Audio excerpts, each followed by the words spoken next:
I want to talk today about carers, and I think it's time that we cared for the carers. We have 355,000 unpaid carers in Ireland. That's 1 in every 10 adults. Now, only 81,071 of those carers actually receive carers allowance. That's only 1 in 5 of those. And they save the state a massive $10 billion each year. Now, when we look at the Fair Deal scheme, we see that the government spends almost 2.5 times more on the nursing home Fair Deal scheme than it does on carers. And the point I'm trying to make is that it is time that we cared for the carers. And I commend Carers Ireland today for launching their pre-budget submission. And they have very simple asks in this. And the first one is to reform the means test for carers allowance.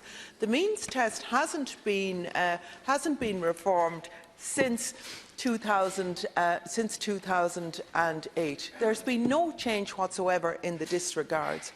And the allowable deductions are too limited as well. So this means that a lot of people are outside what the means test is for carers. We also need to look in terms of carers allowance is actually taxable. Can you imagine? We don't tax the vulture funds. Banks get away without paying tax for 20 years. Multinational companies get away without paying tax. And we actually tax carers allowance. That needs to be examined and it needs to be changed. The other thing that needs to be changed is where carers can do work or take up a course in education or even voluntary work, where that's restricted to 15 hours per week. That must be extended to at least 18.5 hours per week to allow carers to do that. We really have to value our carers. We also need to end the postcode lottery in home care and carer supports. We know that this around the country, in the county I come from myself and in Mayo, we don't have the home care and we don't have the carer supports that are there.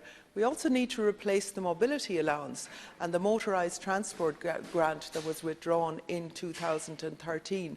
There's no reason why this shouldn't be back again, and particularly people living in rural areas who have to travel long distance to hospitals and for medical supports since the centralisation of medical supports. And we also need an extension of the GP visit card to include carers in receipt of care support package. So thank you, Cathaoirleach.